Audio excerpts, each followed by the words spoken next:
Hello friends, welcome to our YouTube channel Delhi Institute for Civil Services. आज हम एक ऐसी चीज़ करने वाले हैं कि जिससे आपका मॉडर्न इंडियन हिस्ट्री जो है वो कम से कम टाइम में रिवीजन हो जाएगा। हिस्ट्री को लेके बहुत सारे मिथ जो मार्केट के अंदर रहते हैं या हर स्टूडेंट के अंदर रहते हैं कि हिस्ट्री में ईयर्स बहुत आते हैं, ईयर्स जो है वो हमें याद नहीं रहते और इतने सारे ईयर्स जो है वो कैसे याद रखेंगे। तो ये सारे क्वेश्चंस जो आप आज आपके सॉल्व हो जाएंगे। आज हम मॉडर्न हिस्ट्री के अंदर 1453 जो एक बेंचमार्क ईयर माना जाता है मॉडर्न हिस्ट्री के अंदर, और वहाँ से लेके 1947 जब भारत देश को आज़ादी मिली, तो ये ईयर के अंदर ऑलमोस्ट जो 500 साल का इतिहास है, इसमें से कम नंबर ऑफ ईयर्स याद रख के आप पूरी हिस्ट्री रिवाइज कर सकते हैं, उसके बारे में आज ये लेक्चर हम देखेंगे। ठीक है, तो क्विक रिवीजन होगा मॉडर्न हिस्ट्री का। आप चाहे तो साथ में ये सारी चीज़ें जो है वो लिख सकते हैं। स्टार्ट करते हैं हम मॉडर्न हिस्ट्री का रिवीजन। तो शुरू करते हैं सबसे पहले 1453। अब वर्ल्ड का जो ट्रेड चल रहा था उसके अंदर 1453 में सबसे बड़ा जो चेंज आया कि कॉन्स्टेंटिनोपल, प्रेजेंट डे का जो टर्की के अंदर इस्तांबुल है, उसको कॉन्स्टेंटिनोपल कहते थे, जहां पे बैजेंटाइन एम्पायर चल रहा था। कॉन्स्टेंटिनोपल के ऊपर किसका कब्जा हो गया? ऑटोमन एम्पायर का कब्जा हो गया। तो ऑटोमन एम्पायर की स्थापना कहां पे हुई? कॉन्स्टेंटिनोपल में। 1453 में उन्होंने कॉन्स्टेंटिनोपल पे कब्जा कर लिया। कॉन्स्टेंटिनोपल पे कब्जा हुआ तो उसके बाद क्या हुआ? तो ये यूरोप है फॉर एग्जांपल, और ये है एशिया। दोनों के बीच की कड़ी जो है वो यहाँ पे टर्की, जिसके थ्रू एशिया में एंट्री मिलती थी।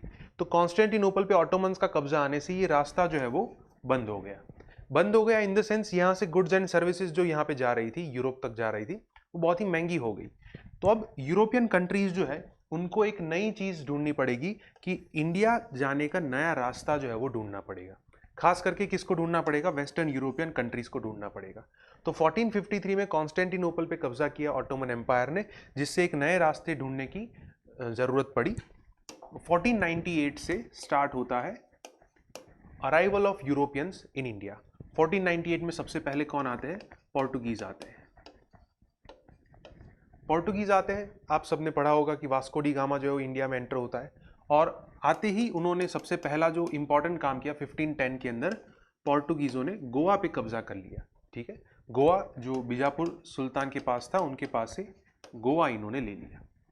तो तीसरा जो इंपॉर्टेंट ईयर है वो याद रखना है 1510, जिसके अंदर गोवा पे कब्जा हो गया।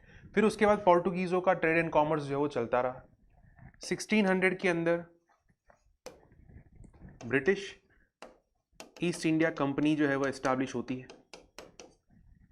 तो टोटल जितने प्लेयर थे, पोर्टुगीज थे, फिर उसके बाद डच थे, फिर उसके बाद ब्रिटिश थे, फिर उसके बाद फ्रेंच थे। तो ये जो ब्रिटिश ईस्ट इंडिया कंपनी है उसका एस्टैब्लिशमेंट हुआ 1600 में, तो वो ईयर याद रखना है आपको। 1605 के अंदर इंडिया में डच की एंट्री होती है, arrival of Dutch in India. ठीक है, तो डच की एंट्री हुई 1605 में, जहां पे उन्होंने मसूलीपट्टनम के अंदर अपनी फैक्ट्री बनाई। 1609 में ब्रिटिशरों की एंट्री हुई जहांगीर के दरबार में।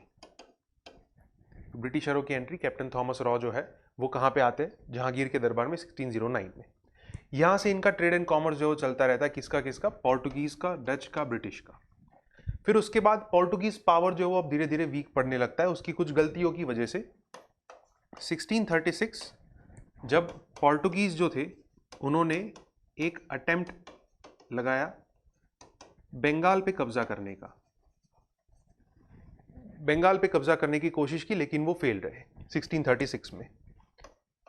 1651 जो आपको याद रखना है कि ब्रिटिशरों ने अपनी पहली फैक्ट्री बनाई बंगाल में। बंगाल में फैक्ट्री बनाई हुगली।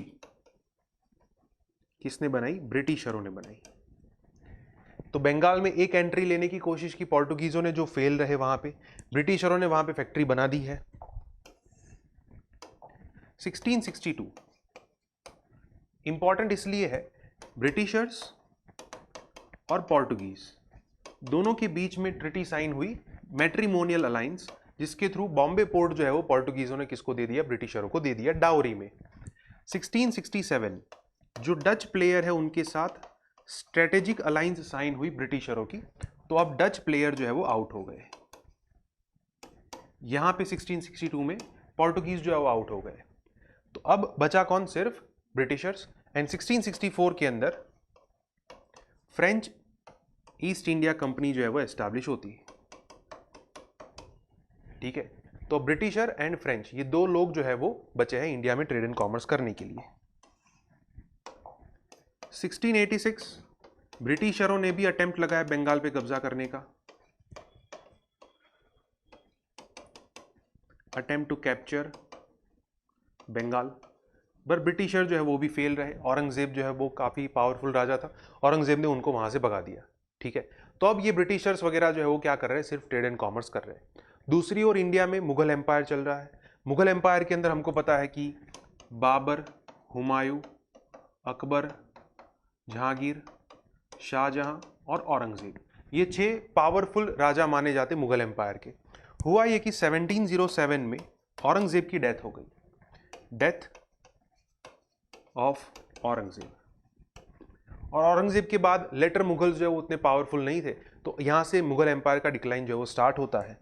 सबसे बड़ी गलती जो उन्होंने की 1717 में, फारूक शियार जो लेटर मुगल्स में से एक राजा है, फारूक शियार ने ब्रिटिश ईस्ट इंडिया कंपनी को ट्रेड एंड कॉमर्स के लिए रॉयल फरमान दे दिया, जिसके थ्रू ब्रिटिशरों को बहुत सारी फैसिलिटीज ट्रेड एंड कॉमर्स के पर्सपेक्टिव से दी गई। तो 1717 आपको याद रखना है। यहां से दोनों के पावर्स जो है वो इंक्रीज हो रहे हैं। अब डायरेक्टली जो ईयर हमें याद रखना है 1739, बैटल ऑफ करनाल, जब नादिर शाह इंडिया में एंट्री लेता है और मुगल बादशाह था मोहम्मद शाह रंगीला, उसका पूरा खजाना जो है वो लूट लेता है। तो 1739 आपको याद रखना है।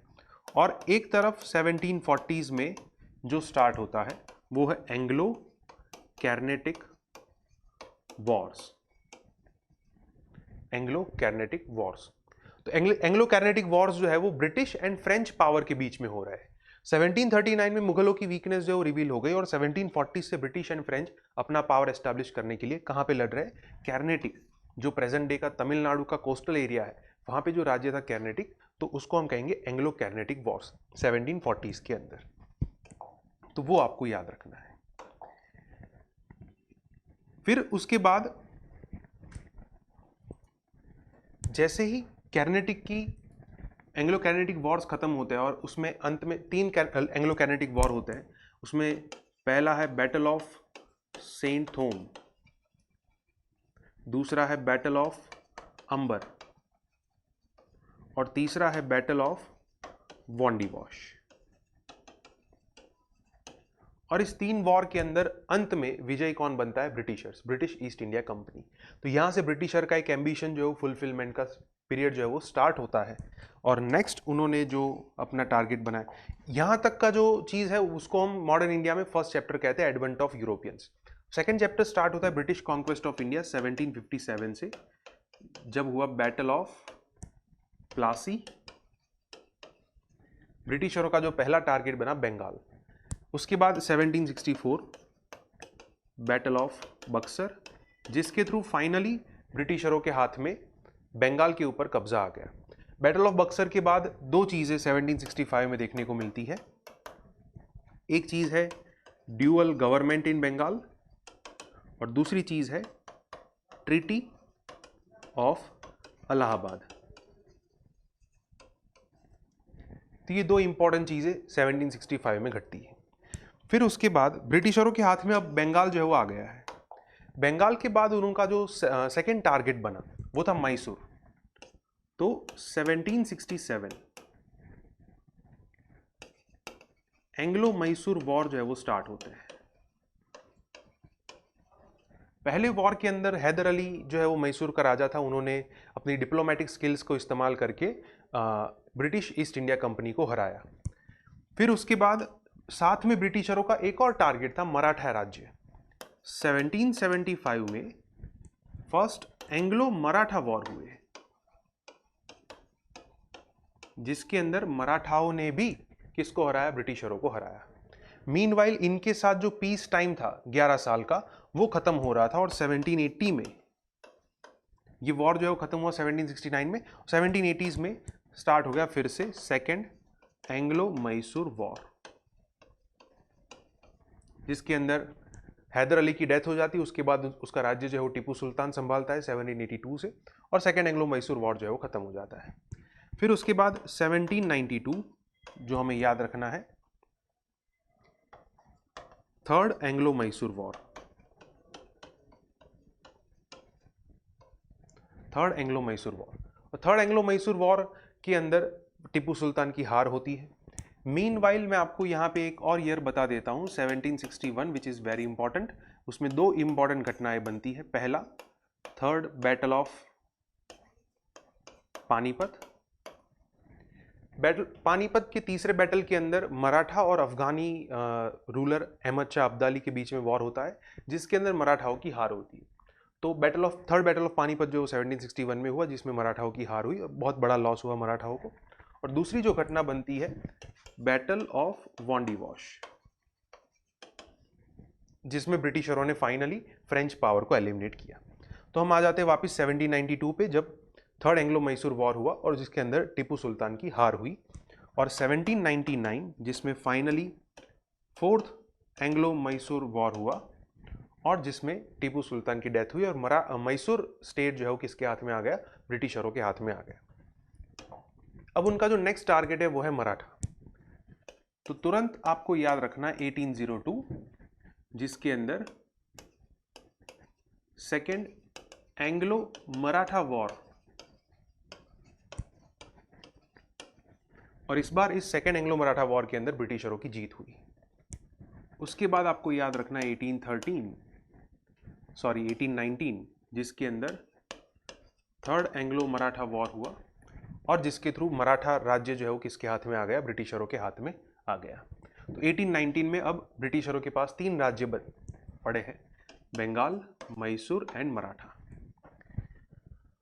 फिर उसके बाद सीधा आपको याद रखना है 1843 जब ब्रिटिशरों ने किस पे कब्जा किया, सिंध पे कब्जा किया।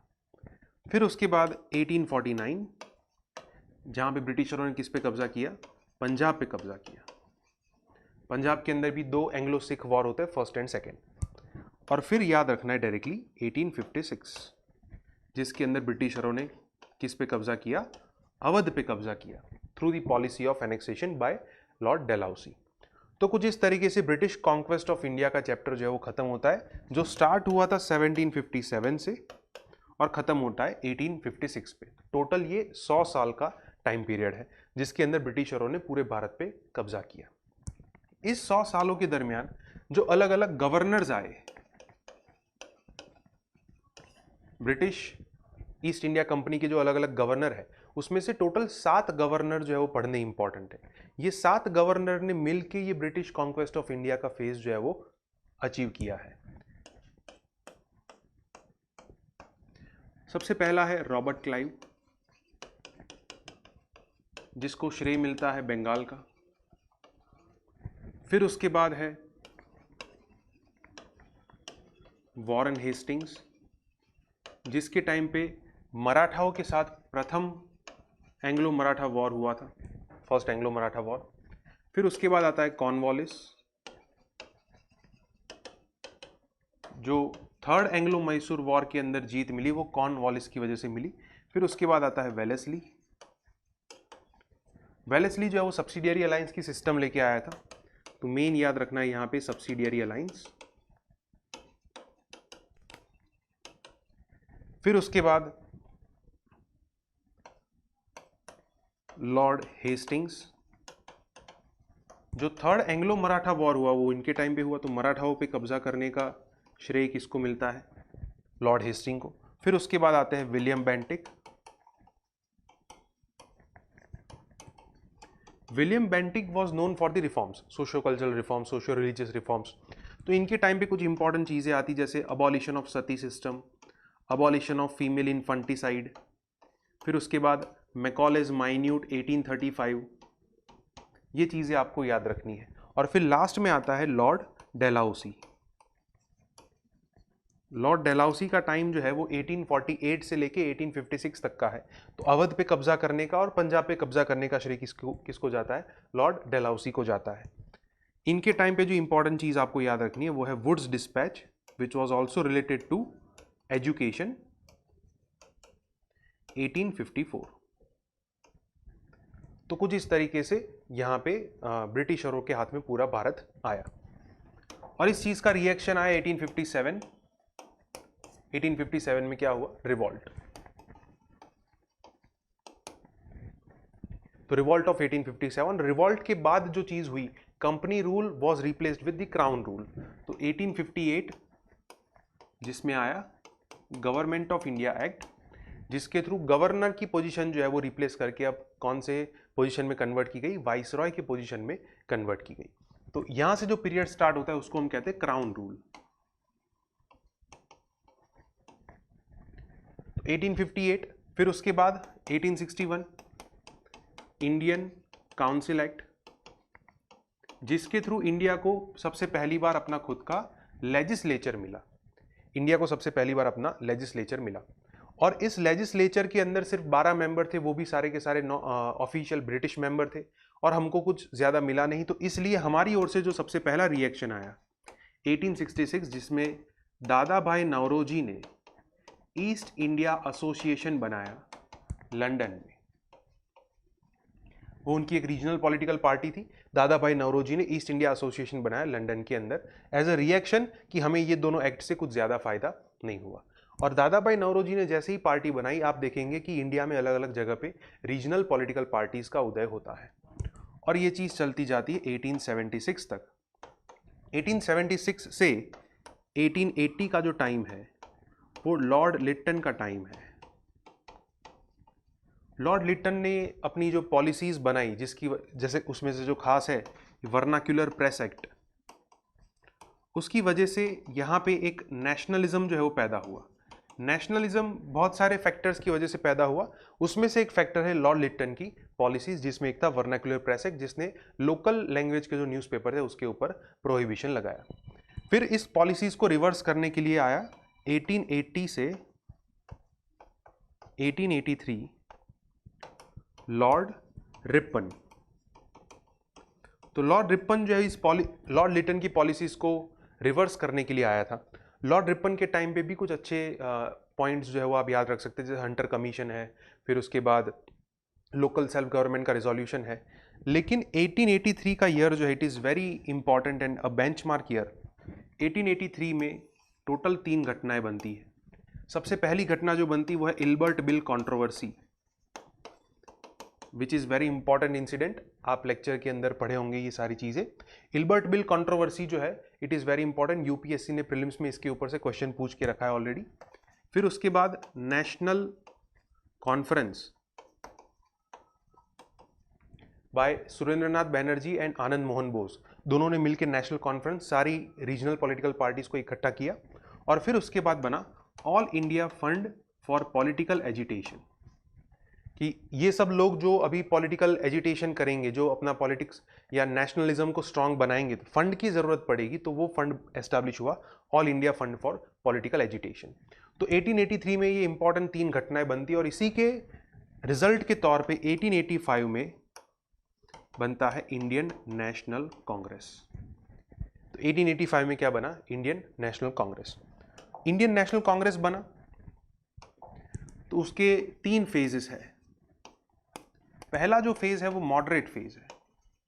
मॉडरेट फेज 1885 से 1905 तक का है। दूसरा जो है वो एक्सट्रीमिस्ट फेज है।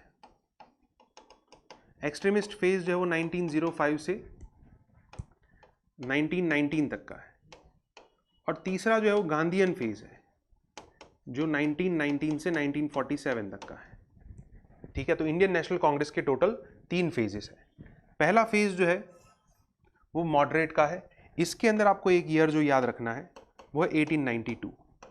1892 में भी इंडियन काउंसिल एक्ट आया और इस इंडियन काउंसिल एक्ट के अंदर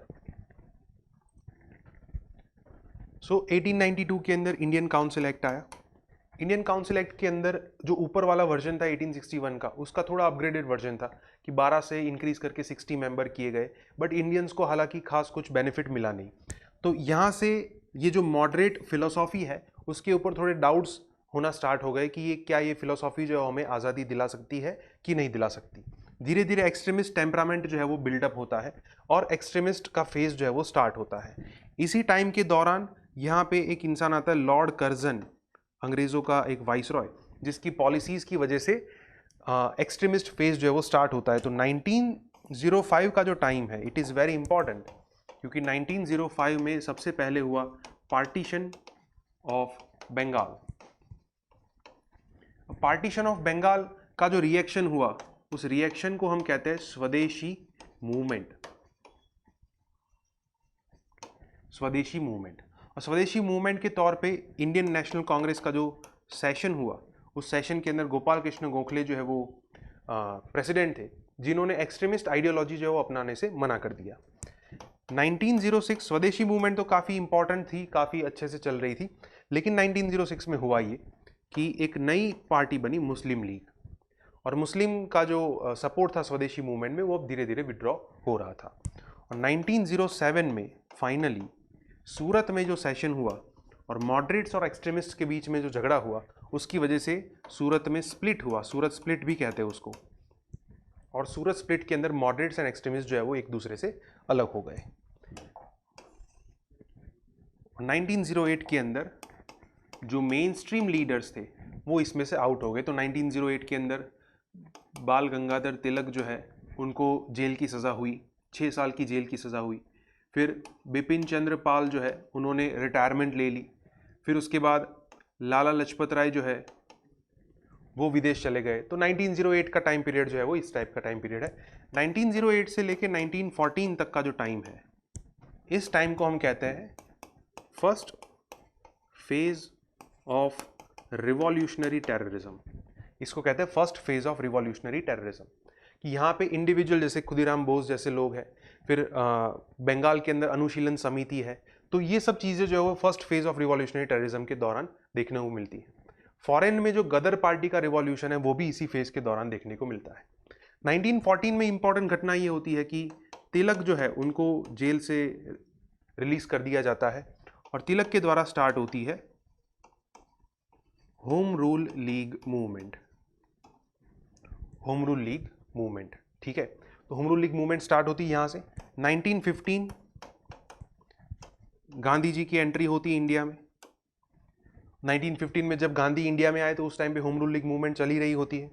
1916 is also a very important year,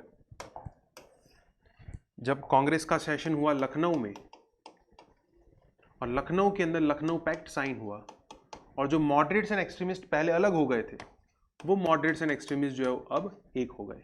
इसके साथ Indian national Congress and Muslim league जो है वो भी एक हो गए, ठीक है। तो 1916 is also a very important year. दूसरी ओर 1917 गांधी जी जो अपने एक्सपेरिमेंट स्टार्ट करते हैं। सबसे पहले उनका एक्सपेरिमेंट हुआ चंपारण में, चंपारण सत्याग्रह 1917। 1918 में दो इंपॉर्टेंट घटनाएं बनती हैं। दो इंपॉर्टेंट घटना ये है, पहली घटना अहमदाबाद मिल स्ट्राइक और दूसरा है खेड़ा सत्याग्रह। और 3 एक्सपेरिमेंट के थ्रू गांधी ने बहुत सारे लेसन्स सीखे। और फिर ईयर आता है 1919। ओके, 1914 का जो ईयर था वहां से लेके 1919 का जो टाइम पीरियड है वो वर्ल्ड वॉर फर्स्ट का टाइम पीरियड है। और वर्ल्ड वॉर फर्स्ट जो है वो 1919 में खत्म हुआ। अंग्रेजों ने अपने तेवर दिखाना स्टार्ट कर दिया। 1919 में आया रॉलेट एक्ट और 1919 में दूसरा आया गवर्नमेंट ऑफ इंडिया एक्ट। यहां पे ऊपर में आपको 1909 में एक चीज बताना भूल गया, इंडियन काउंसिल एक्ट, जिसके थ्रू मुस्लिम्स को सेपरेट इलेक्टोरेट दिया गया, ठीक है। तो 1919 में गवर्नमेंट ऑफ इंडिया एक्ट आया और हमारे यहाँ पे प्रोविंशियल डायरकी जो है वो इंट्रोड्यूस हुई। और रॉलेट एक्ट के विरोध में यहाँ पे स्टार्ट हुआ रॉलेट सत्याग्रह। रॉलेट सत्याग्रह हुआ जिसका एक रिएक्शन आया अंग्रेजों की ओर से, जिसको हम कहते हैं जलियांवाला बाग मैसेकर,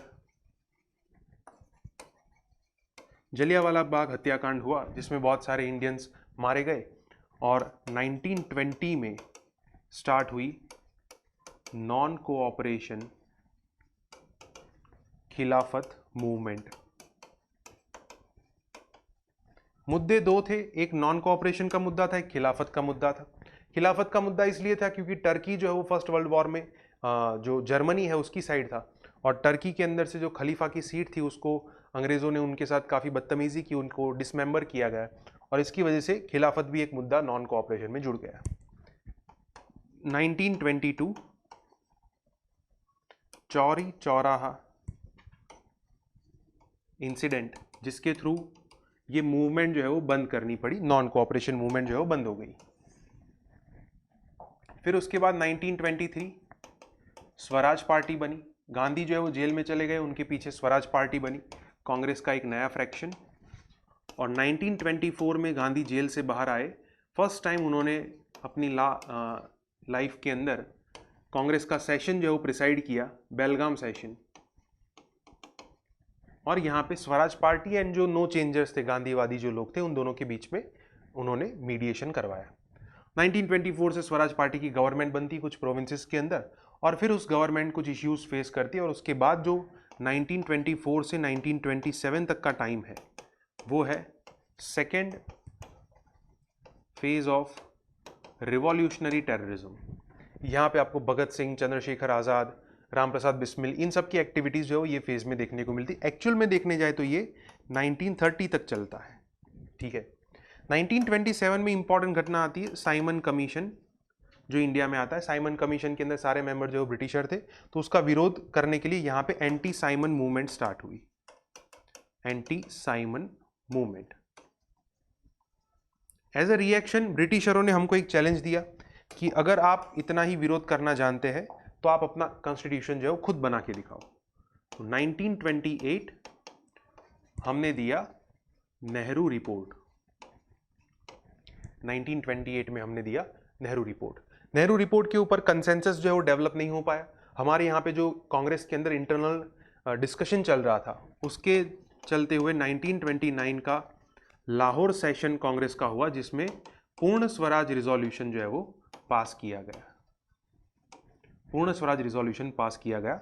और 1930 में स्टार्ट हुई सिविल डिसओबीडियंस मूवमेंट, सविनय अवज्ञा आंदोलन,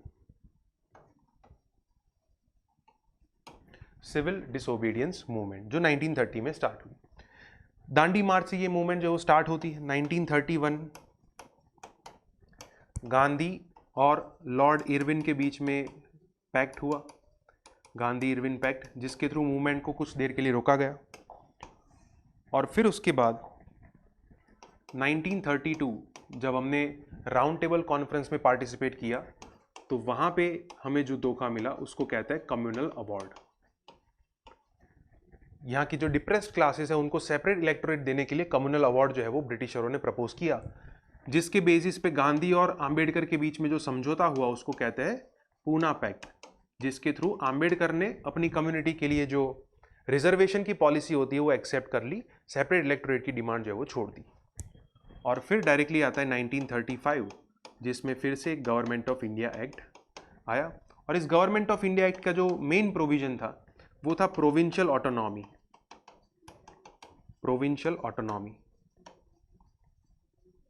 और इस प्रोविंशियल ऑटोनॉमी के अंदर हमें प्रोविंसेस के अंदर इलेक्शन लड़ने थे, प्रोविंशियल इलेक्शंस लड़े, और 1935 में अलग अलग प्रोविंसेस के अंदर गवर्नमेंट बनी, प्रोविंशियल गवर्नमेंट्स, राइट। फिर ईयर आ जाता है 1937, 1938 के अंदर कांग्रेस का जो सेशन है वो हरिपुरा में सेशन हुआ।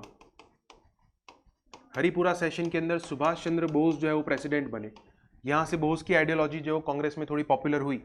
1939 the most important year, why? Because एक तरफ वर्ल्ड वॉर सेकेंड स्टार्ट हुआ, दूसरी ओर कांग्रेस में त्रिपुरी क्राइसिस हुई, जिसके थ्रू सुभाष चंद्र बोस पहले प्रेसिडेंट बने, फिर बाद में उन्होंने रेजिग्नेशन दिया। वर्ल्ड वॉर सेकेंड जो एक तरफ स्टार्ट हो रहा है। ब्रिटिशर्स जो है उनको इंडियंस का कोऑपरेशन चाहिए और हमें ऐसी सिचुएशन में ब्रिटिशरों के पास से आज़ादी चाहिए। तो 1940 में उन्होंने हमको ऑगस्ट ऑफर दिया। ऑगस्ट ऑफर हमारे लिए डोमिनियन स्टेटस दे रहा था, तो हमारे लिए कुछ काम का था नहीं। तो 1941 में हमारा जो रिएक्शन आया वो था इंडिविजुअल सत्याग्रह। इंडिविजुअल सत्याग्रह। इंडिविजुअल सत्याग्रह से ब्रिटिशरों का जो रिएक्शन आया 1942, उसको कहते क्रिप्स मिशन। क्रिप्स मिशन आया, उन्होंने फिर से डोमिनियन स्टेटस की जो हमको ऑफर दी और उसके बेसिस पे जो रिएक्शन आया तो 1942 में स्टार्ट हुई अब तक का सबसे बड़ा आंदोलन, quit India movement. Quit India movement. Meanwhile 1939 से लेके 1945 तक का जो टाइम है उसको हम आईएनए ट्रायल का भी टाइम कहते हैं। आईएनए ट्रायल्स, जिसमें सुभाष चंद्र बोस जो है वो नज़र कैद में थे और फिर वहाँ से भागे और अफगानिस्तान, काबुल, फिर सेंट्रल एशिया, रशिया, वहाँ से जर्मनी पहुँचे, जर्मनी से फिर वो जापान पहुँचे, सिंगापुर पहुँचे और आईएनए के ट्रायल्स जो है वो इंडियन नेशनल आर्मी को लेके, आज़ाद हिंद फौज को लेके कहाँ पे आए, इंडिया के अंदर आए अटैक करने के लिए। 1945 सेकेंड वर्ल्ड वॉर जो है वो ख़त्म हुआ और दुनिया के बहुत सारे देशों को कुछ ना कुछ नुकसान पहुंचा। तो 1945 में अंग्रेज जो हमारे लिए वेबल प्लान लेके आए। वेबल प्लान जो है वो हमें एक्सेप्टेड नहीं था। उसके बाद यहाँ पे इलेक्शंस हुए, इलेक्शंस के अंदर कांग्रेस पार्टी, मुस्लिम लीग, इन सब के रिजल्ट आए। कांग्रेस पार्टी जो है वो ज़्यादा पावर में थी, उनके पास बहुमत ज़्यादा थी। फिर उसके बाद 1946 कैबिनेट मिशन प्लान आया। कैबिनेट मिशन प्लान के अंदर अलग पाकिस्तान की डिमांड जो रिजेक्ट की गई, फिर मुस्लिमों ने डायरेक्ट एक्शन डे मनाया, मुस्लिम लीग ने, और फिर उसके बाद 1947 फाइनली माउंटबेटन प्लान आया और 1947 में फाइनली इंडियन इंडिपेंडेंस एक्ट के थ्रू हमें आज़ादी दी गई और भारत और पाकिस्तान दो मुल्कों को अलग किया गया।